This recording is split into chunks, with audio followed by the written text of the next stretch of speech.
স্বাগত ডিবিসি সংবাদে আপনাদের সাথে আছি আমি রঞ্জন শুভ্র। অন্তর্বর্তী সরকারের ১০০ দিন পূর্তি উপলক্ষে সন্ধ্যা ৭টায় জাতির উদ্দেশ্যে ভাষণ দেবেন প্রধান উপদেষ্টা ডক্টর মোহাম্মদ ইউনূস। ভাষণটি বিটিভি ও বিটিভি ওয়ার্ল্ডে সরাসরি সম্প্রচার করা হবে। প্রধান উপদেষ্টার প্রেস উইং থেকে এই তথ্য জানানো হয়। ছাত্র জনতার অভ্যুত্থানে গেল ৫ই আগস্ট শেখ হাসিনা সরকারের পতন হয়। গেল ৮ই আগস্ট ডক্টর মোহাম্মদ ইউনূসকে প্রধান উপদেষ্টা করে অন্তর্বর্তী সরকার গঠিত হয়।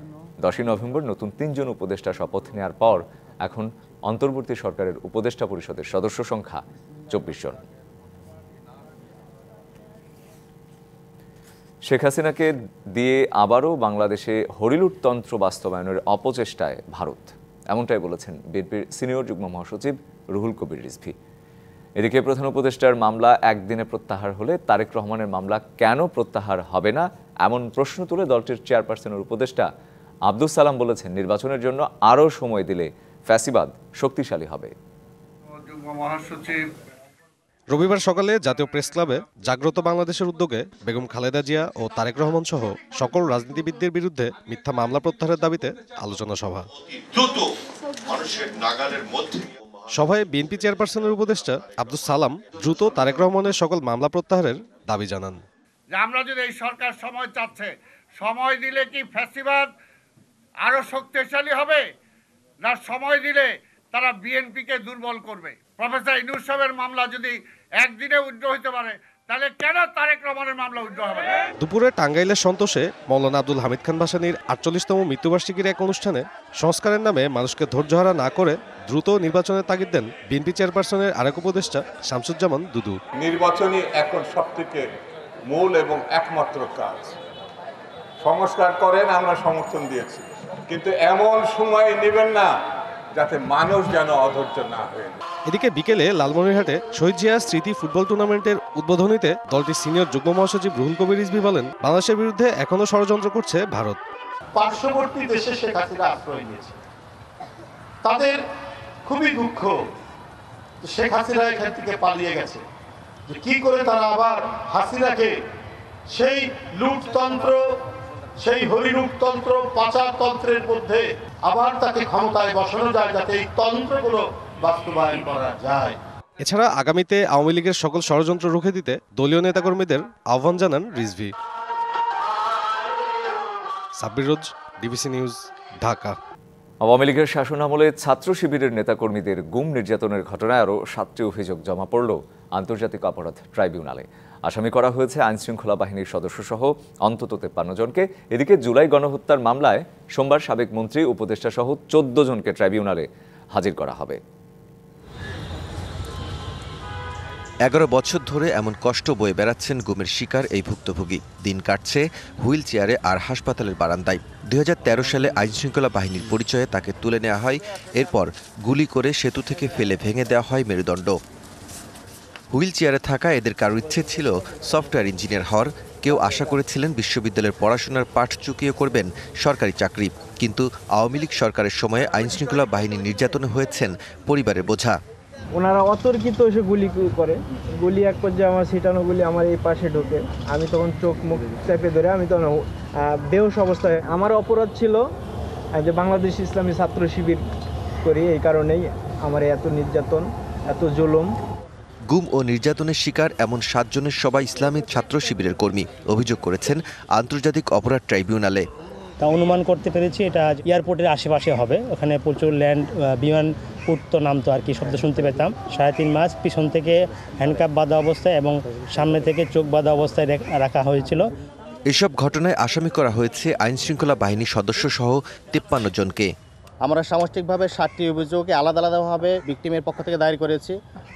তারা তাদের উপর যে নির্যাতন চালিয়েছেন এই আওয়ামী লীগ সরকার বা প্রশাসন, এই নির্যাতনের তারা বিচার চায়। যারা এই জুলুম নির্যাতন চালিয়েছে তারা যেন এই শাস্তির আওতায় আসে এবং যারা মিসিং আছে তাদেরকে যেন আমাদের মাঝে ফিরিয়ে দেওয়া হয়।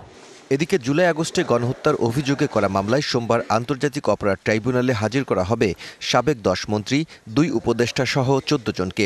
নিয়মিত হাজিরা দেবেন তারা, তবে তদন্ত কাজ শেষ করতে আরও সময় লাগবে।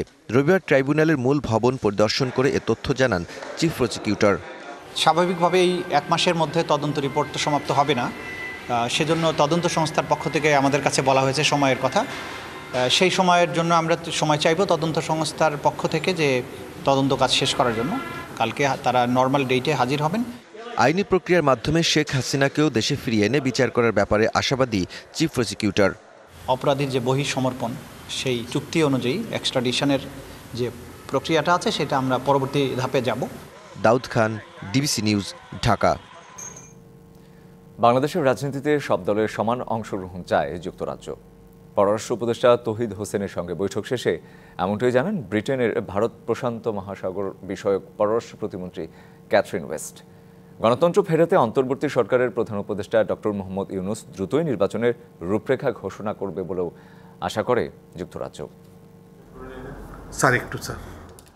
রবিবার সকালে পররাষ্ট্র উপদেষ্টার সঙ্গে বৈঠক করেন যুক্তরাজ্যের প্রশান্ত মহাসাগর বিষয়ক প্রতিমন্ত্রী ক্যাথরিন ওয়েস্ট।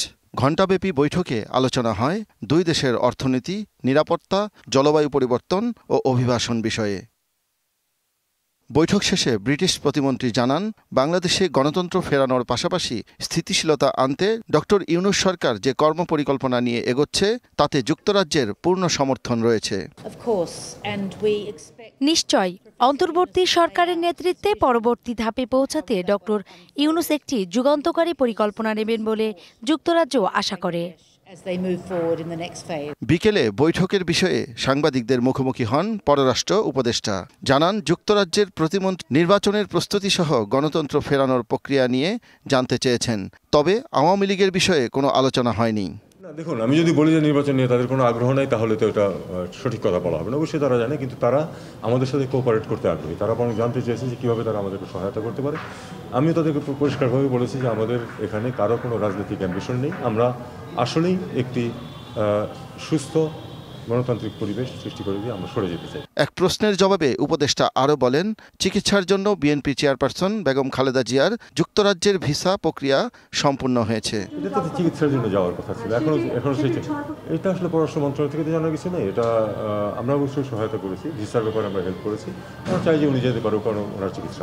নির্বাচন নিয়ে ব্রিটিশ সরকারের আগ্রহ থাকলেও সংস্কার শেষে নির্বাচনের ব্যবস্থা করা হবে বলে ব্রিটিশ প্রতিমন্ত্রীকে জানানো হয়েছে বলেও জানান পররাষ্ট্র উপদেষ্টা। শাহ ইমন, ডিবিসি নিউজ, ঢাকা। দেশে খেলাপি ঋণের পরিমাণ প্রায় 2,84,977 কোটি টাকা, যা বিতরণ করা ঋণের প্রায় 17%। আজ বাংলাদেশ ব্যাংকের হালনাগাদ প্রতিবেদনে জানানো হয় এই তথ্য। গেল জুন পর্যন্ত খেলাপি ঋণ ছিল 2,11,391 কোটি টাকা, অর্থাৎ গত 3 মাসে খেলাপি ঋণ বেড়েছে 73,586 কোটি টাকা। এছাড়া গেল বছরের ডিসেম্বরে খেলাপি ঋণের পরিমাণ ছিল 1,45,633 কোটি টাকা, যা গেল 16 বছরের মধ্যে বিতরণ করা ঋণ ও খেলাপি ঋণের সর্বোচ্চ অনুপাত। সংশ্লিষ্টরা বলছেন, আন্তর্জাতিক মুদ্রা তহবিল IMF এর চাপে ব্যাংকগুলোর প্রকৃত তথ্য বেরিয়ে আসতে শুরু করেছে, এতদিন যা বিভিন্ন মহলের কারসাজিতে চাপা ছিল।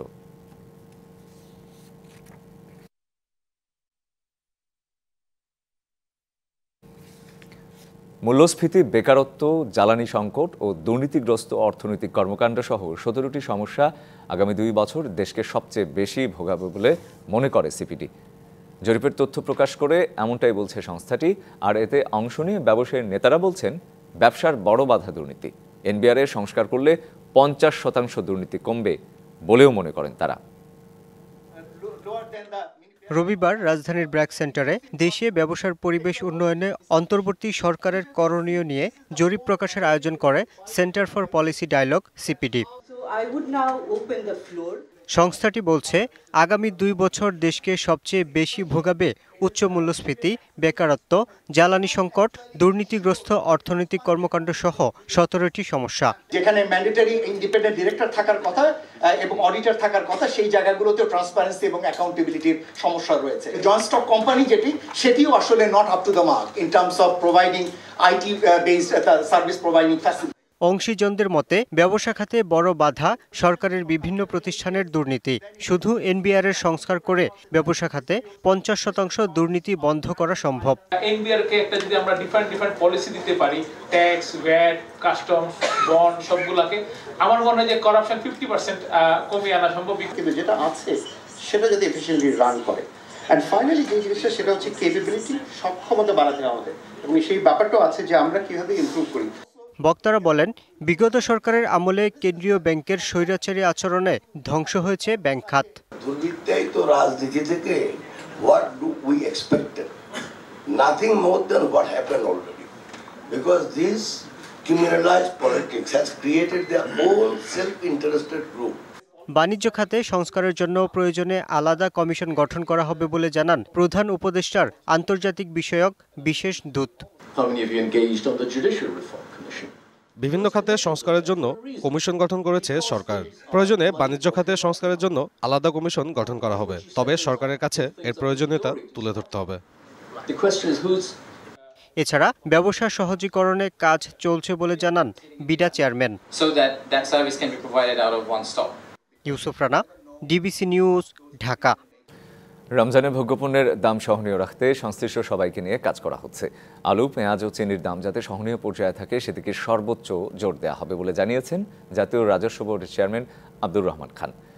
সকালে ঢাকার হযরত শাহজালাল আন্তর্জাতিক বিমানবন্দরের কাস্টমস এলাকায় যাত্রীদের সুবিধার্থে হেল্প ডেস্ক উদ্বোধন শেষে তিনি এসব কথা জানান। এ সময় খেজুর আমদানিতেও শুল্ক কমানোর পরিকল্পনার কথা জানান তিনি। আগামী বছর আয়কর রিটার্ন জমা দেওয়ার জন্য মোবাইল অ্যাপ চালু করার কথা জানান এনবিআর চেয়ারম্যান। সোনা চোরাচালান রোধে বিদ্যমান ব্যাগেজ রুলস সংশোধনের কাজ চলছে।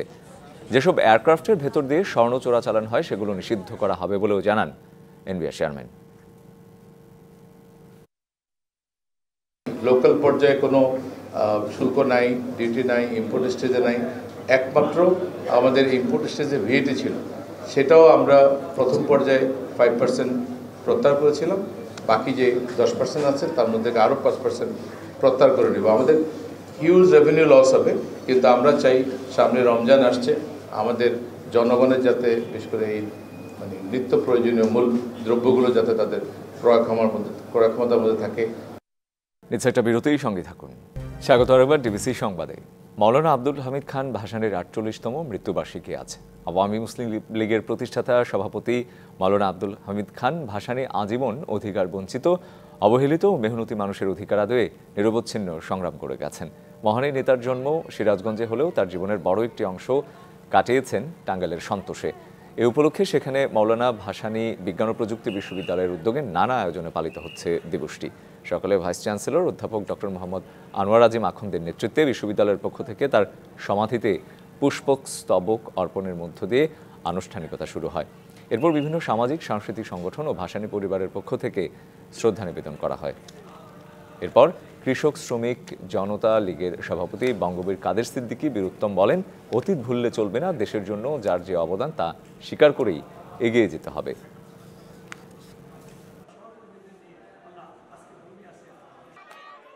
ক্ষমতা কারো জন্য চিরস্থায়ী নয়, যারা ছিলেন তাদের জন্য যেমন নয়, আজকে যারা এসেছেন তাদের জন্য চিরস্থায়ী নয়। সেই জন্যে দেশের মানুষের কথা চিন্তা করুন, মানুষকে সম্মান করুন, অতীতকে সম্মান করুন। যাদের এই দেশের জন্য অবদান আছে তাদেরকে যথাযোগ্য সম্মান দিয়ে রাষ্ট্র চালাবার।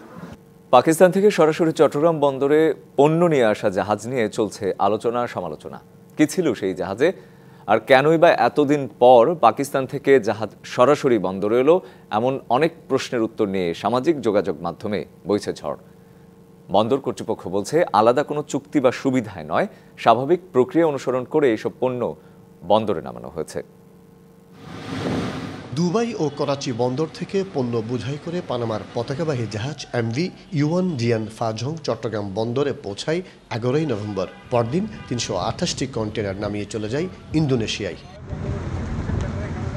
328 কন্টেনারের মধ্যে 64টি এসেছে দুবাইয়ের জেবেল আলী বন্দর থেকে, আর করাচি বন্দর থেকে আনা বাকি 264টি কন্টেনার ছিল সোডিয়াম কার্বনেট, চুনাপাথর, ম্যাগনেসিয়াম কার্বনেটের মতো বিভিন্ন শিল্পের কাঁচামাল।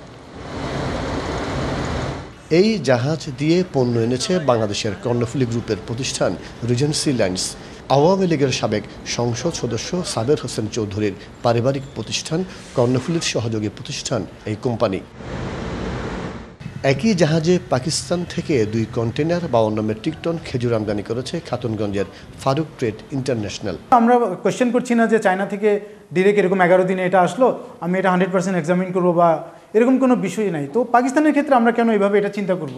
এখন হয়তো রাজনৈতিক প্রেক্ষাপট বা আশেপাশের জিনিসগুলোর কারণে হয়তো এটাকে আমরা বেশি ফোকাস করছি, বাট কাস্টম এটা করতে পারে, তারা চাইলে 100% এক্সামিন করে জিনিসগুলো ডেলিভার করতে পারে।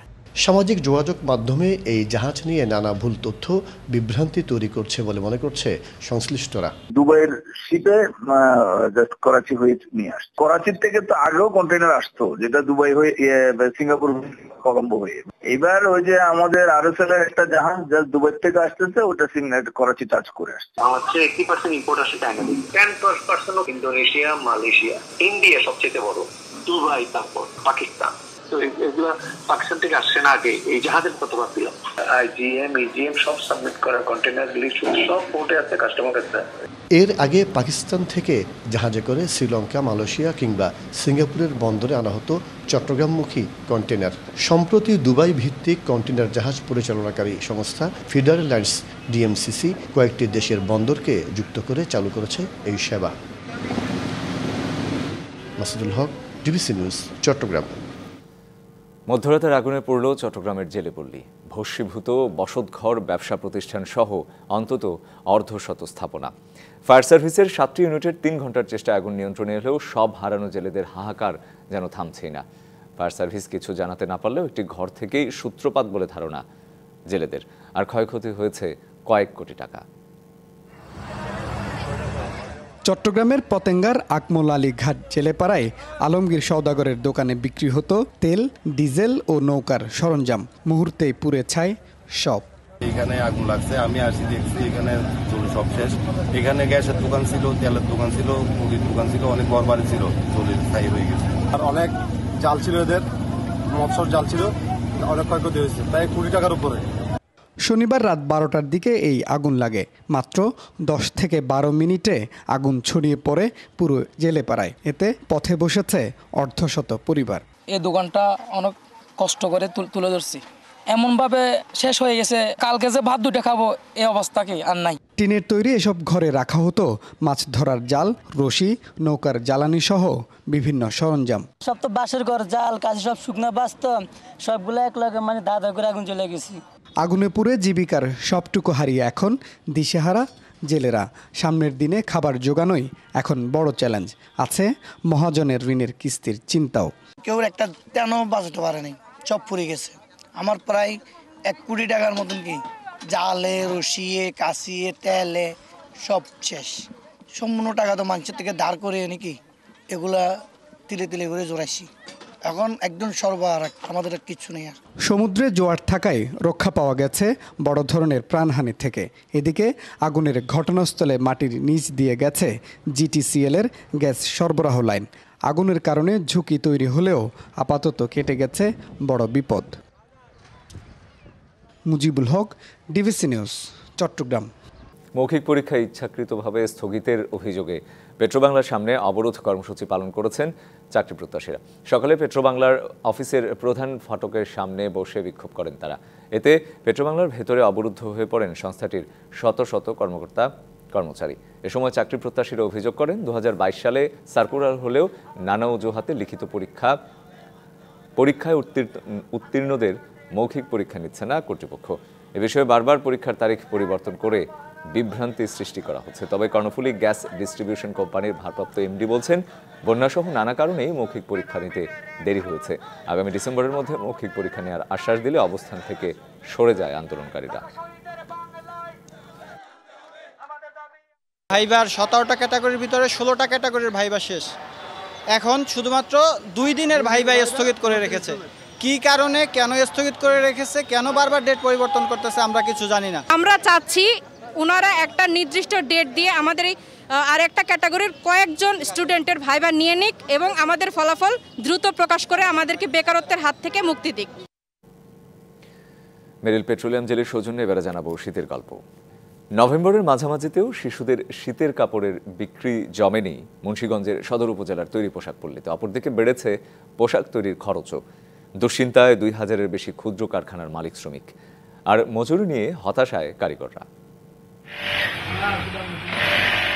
মুন্সিগঞ্জ সদরের সিপাহীপাড়া, রামপাল, শাখারীবাজার, দয়ালবাজার এলাকায় প্রায় প্রতিটি বাড়ি যেন এক একটি ক্ষুদ্র পোশাক কারখানা। 2000-এর বেশি কারখানা এখানে। শীত মৌসুম সামনে রেখে তৈরি করা হচ্ছে শিশুদের বাহারি পোশাক। তবে কঠোর পরিশ্রম করা কারিগরদের দৈনিক মজুরি মাত্র 500 থেকে 600 টাকা। এতে সংসার চালাতে হিমশিম খাচ্ছেন তারা। 18 ঘন্টা কাজের মধ্যে যে সার্কিটে আমরা টাকা দেই, আমার নিজের টাকা রাখি, কিন্তু আমাদের 500-600 টাকা মজুরি পড়তেছে। এই বাজার মূল্যতে আমাদের মনে করেন যে কোনোভাবেই চলতেছে না। এদিকে নভেম্বরের মাঝামাঝি সময়েও দেখা নেই শীতের। এ কারণে বাজারে চাহিদা কম গরম কাপড়ের। এছাড়া উপকরণের দাম বাড়ায় দুশ্চিন্তায় কারখানা মালিকরা। জিনিসপত্রের সব জিনিসের দাম বাড়ছে, কাপড়ের দাম বাড়ছে, কিন্তু আমরা মাল আমাদের লাভের থেকে কমে গেছে, আমরা মালটা রেট বাড়ায় বেচতে পারি না। তবে শীত মৌসুম ঘিরে এবার 50 থেকে 55 কোটি টাকার শিশুদের পোশাক বিক্রির আশা করছেন বিসিকের কর্মকর্তারা। এই বছরে যে শীতকালীন যে তাদের যে একটা লক্ষ্যমাত্রা রয়েছে সেটা 50 থেকে 55 কোটি টাকা লক্ষ্যমাত্রা রয়েছে। তাদের যে প্রস্তুতি রয়েছে তাতে আশা করা যাচ্ছে যে তাদের যে লক্ষ্যমাত্রা তারা অর্জন করতে সক্ষম হবে। মুন্সিগঞ্জ সদরের এসব ক্ষুদ্র পোশাক কারখানায় কাজ করেন অন্তত 30,000 কারিগর। DBC news desk. বর্ণাঢ্য আয়োজনে শেষ হলো চট্টগ্রামের ঐতিহ্যবাহী শাকপুরা রাসবিহারী ধামের ষোড়শ প্রহরব্যাপী 69তম রাস উৎসব। গেল বৃহস্পতিবার ধর্মসভার মাধ্যমে শুরু হওয়া এই রাস উৎসব চলে 4 দিন ধরে। ছিল ধর্মীয় আলোচনা, কৃষ্ণলীলা প্রদর্শন, ষোড়শ প্রহরব্যাপী নামযজ্ঞ ও প্রসাদ বিতরণ। ভোরে নগর কীর্তনের মাধ্যমে শেষ হয় উৎসব। এছাড়াও উৎসব উপলক্ষে ছিল 4 দিন ব্যাপী মেলা। 1956 সালের রাস পূর্ণিমা তিথিতে প্রথম শুরু হয় এই উৎসব। ইউক্রেন জুড়ে 120টি ক্ষেপণাস্ত্র ও 90টি ড্রোন হামলা চালিয়েছে রাশিয়া। আগস্ট মাসের পর এটি সবচেয়ে বড় হামলা বলে দাবি কিয়েভের। এতে 2 রেলকর্মী সহ অন্তত 4 জন নিহত হয়েছে। ক্ষতিগ্রস্ত অনেক জ্বালানি ও বিদ্যুৎ কেন্দ্র। এদিকে নিজেদের আকাশপথে নিরাপত্তা জোরদার করছে ন্যাটো সদস্য পোল্যান্ড। রুশ আগ্রাসনে এরই মধ্যে ধ্বংসস্তূপ ইউক্রেনের অনেক এলাকা।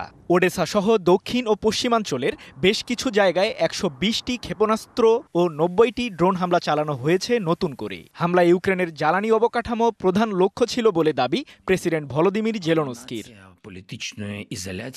হামলা থেকে বাঁচতে রাজধানী কিয়েভের মেট্রো স্টেশনে আশ্রয় নেন অনেক বাসিন্দা।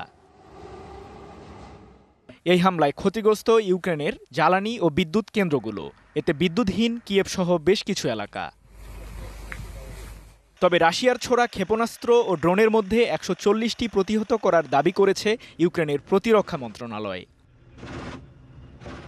রাশিয়ার প্রেসিডেন্ট ভ্লাদিমির পুতিনকে যুদ্ধাপরাধী আখ্যা দিয়ে ইউক্রেনের পররাষ্ট্রমন্ত্রী আন্দ্রে সিভিয়া বলেছেন, শান্তিপূর্ণ শহরে বেসামরিক মানুষদের ওপর পুতিনের এ হামলা পশ্চিমাদের প্রতি তার সত্যিকারের মনোভাব। গেল শুক্রবার কিয়েভের বিরোধিতার মুখেও জার্মান চ্যান্সেলর ওলাফ শলস প্রায় 2 বছর পর পুতিনের সাথে কথা বলেন টেলিফোনে। এদিকে ইউক্রেনের পাশের দেশ ও ন্যাটো সদস্য পোল্যান্ড জানিয়েছে তারা তাদের বিমান বাহিনীকে আকাশপথে নিরাপত্তা জোরদারের নির্দেশ দিয়েছে। সৃজন মাহমুদ, ডিবিসি নিউজ ডেস্ক। নিচে আরেকটা বিরতির সঙ্গে থাকুন। স্বাগত আরেকবার ডিবিসি সংবাদে। জোড়াতালি দিয়ে চলা বিসিবির কার্যক্রমে গতি আনতে নতুন পরিচালক নিয়োগ দেওয়া হবে বলে জানিয়েছেন যুব ক্রীড়া উপদেষ্টা। এখন থেকে বিসিবি, বাফুফে ও অন্য যে কোনো ক্রীড়া ফেডারেশনের অডিট রিপোর্ট খতিয়ে দেখবে মন্ত্রণালয়। আর্থিক অনিয়ম পেলে নেওয়া হবে আইনি ব্যবস্থা। ক্রীড়া উপদেষ্টা আরও জানান, সুযোগ থাকলে সাউথ এশিয়ান গেমস আয়োজনে আগ্রহী সরকার। দেশের রাজনৈতিক প্রেক্ষাপট পরিবর্তনের পর ক্রীড়াঙ্গন সংস্কারের বার্তা দিয়ে কাজ শুরু করেন যুব ও ক্রীড়া উপদেষ্টা আসিফ মাহমুদ সজীব ভুঁইয়া। তারই ধারাবাহিকতায় ক্রিকেট বোর্ডের নেতৃত্বেও এসেছে পরিবর্তন। তবে ফারুক আহমেদ সভাপতির দায়িত্ব নিলেও এখনো জোড়াতালি দিয়েই চলছে বিসিবির কার্যক্রম। বিষয়টি নজরে আছে ক্রীড়া উপদেষ্টার। জানিয়েছেন, পুরো দমে বিসিবির কার্যক্রম পরিচালনায় নতুন পরিচালক নিয়োগের প্রক্রিয়া চলছে। নিয়মতান্ত্রিকভাবে আমরা বিসিবিতে পরিবর্তনটা এনেছি এবং এটা বাস্তব যে জোড়াতালি দিয়ে চলছে, কারণ অনেক ডিরেক্টররা এখন নেই। যে বিসিবির গণতন্ত্র আছে তার ভিত্তিতে নতুন ডিরেক্টরদেরকে আমাদের নিতে হবে। দেশের ক্রীড়া ফেডারেশনগুলো অনিয়ম দুর্নীতি নিয়েও কাজ করছে মন্ত্রণালয়। জেলা ও বিভাগীয় সংস্কারের দায়িত্বে এসেছে পরিবর্তন। ক্রীড়া উপদেষ্টা জানিয়েছে, বিসিবি, বাফুফে সহ কোনো ফেডারেশনে আর্থিক অনিয়ম হলে ছাড় দেবে না মন্ত্রণালয়। আমাদের দিক থেকে আমরা আমাদের কোনো দায়িত্ব অবহেলা করতে চাই না। যেই জবাবদিহিতার কথাটা আপনি বললেন, আমাদের সময় আমরা বারবারই বলছি যে জবাবদিহিতা নিশ্চিত করা হবে এবং যদি এই ধরনের কিছু থেকে থাকে বিসিবি কিংবা বাফুফে কিংবা অন্যান্য সকল ফেডারেশনের সাথে আমরা সে বিষয়ে খুব দ্রুতই ব্যবস্থা নেব। বিগত 100 দিনে নিজের কাজকর্ম নিয়ে সন্তুষ্ট আসিফ মাহমুদ সজীব ভুঁইয়া জানিয়েছেন সুযোগ পেলে বাংলাদেশে আয়োজন করতে চান সাউথ এশিয়ান গেমস। সাফের ব্যাপারে যেটা বললেন, যদি আমাদের সুযোগ থাকে আমরা অবশ্যই সেই সুযোগ নেওয়ার চেষ্টা করব। অন্তর্বর্তীকালীন সরকারের 100 দিন পূর্তি উপলক্ষে যুব ও ক্রীড়া মন্ত্রণালয়ের আয়োজিত সংবাদ সম্মেলনে এসব কথা বলেন ক্রীড়া উপদেষ্টা। কতটুকু ভালো করতে পেরেছি, কতটুকু করতে পারিনি, সেটার মূল্যায়নটা জনগণের। তবে আমার দিক থেকে ফারজানা জাহান প্রিয়া, ডিবিসি নিউজ। আইপিএলে পছন্দের দল কলকাতা নাইট রাইডার্স। সাকিব লিটনরা খেলেছেন এই দলেতে, রিশাদেরও পছন্দের দল শাহরুখের দলটি। গ্লোবাল টি20 লিগের জন্য প্রস্তুতি নেওয়া রিশাদ জানিয়েছেন এমনটাই, তবে যে কোনো কিছু নিয়েই বেশি আশা নেই সেটিও জানিয়েছেন এই লেগ স্পিনার। মিরপুরে গ্লোবাল টি20-র জন্য প্রস্তুতি নিচ্ছেন রিশাদ হোসেন। সামনেই ব্যস্ত সময় অপেক্ষা করছে লেগ স্পিনারের জন্য। একের পর এক ফ্রাঞ্চাইজি আসর থেকে যে অফার পাচ্ছেন রিশাদ। আর কদিন পরে আইপিএলের নিলাম। 75 লাখ রুপি ভিত্তিমূল্যে তালিকায় আছেন রিশাদ। তবে আইপিএলের দল পাওয়া নিয়ে চিন্তা না থাকলেও পছন্দের দল কলকাতা নাইট রাইডার্স, সেটা জানিয়েছেন এই স্পিনার। ইচ্ছা তো সবার থাকে, বাট বেশি আশা করা ভালো না। আমি আশা করি না কখনো কোনো কিছু নিয়ে, তাহলে কষ্ট পাবো না। বিপিএলের ড্রাফটও নিয়েও চিন্তা করি না, যে নর্মাল থাকার চেষ্টা করি, যে কিছু একটা তো সব কিছু আল্লাহর হাতে। ফেভারিট নর্মালি কলকাতা টিমের ভালো লাগে আর কি। শাহরুখ খান না, মানে কলকাতার সাকিব ভাই খেলছে, লিটন দা খেলছে, তো নর্মালি ভালো লাগে আর কি। আপাতত সব চিন্তা গ্লোবাল টি20 টুর্নামেন্ট নিয়ে। মোহাম্মদ রফিকের কাছ থেকে সেভাবে নিচ্ছেন দীক্ষা। বড় আসরে ভালো করলে আসবে বিভিন্ন জায়গা থেকে ডাক, তবে সেসব না ভেবে এগোতে চান ম্যাচ বাই ম্যাচ। এটা তো বাংলাদেশের 18 কোটি মানুষের একটা মানে প্রাণ নিয়ে যাচ্ছে আর কি। আশা তো সবসময় সব ম্যাচ খেলারই থাকে, তো এখন পর্যন্ত জানি না কি হবে, দেখা যাক সামনে টুর্নামেন্ট শুরু হলে বোঝা যাবে যে কি হয়। নিজের উপর ভরসা রেখে বড় মঞ্চে ভালো কিছু করতে চান রিশাদ হোসেন। কিভাবে দেশকে ভালো কিছু। মামলা রশিদ, ডিবিসি নিউজ, ঢাকা। এই ছিল এখনকার মতো। ডিবিসি নিউজের সংবাদগুলো পড়তে ভিজিট করুন dbcnews.tv, আরও ভিজিট করুন ডিবিসি নিউজের ফেসবুক পেজ এবং ইউটিউব চ্যানেল। সঙ্গে থাকুন।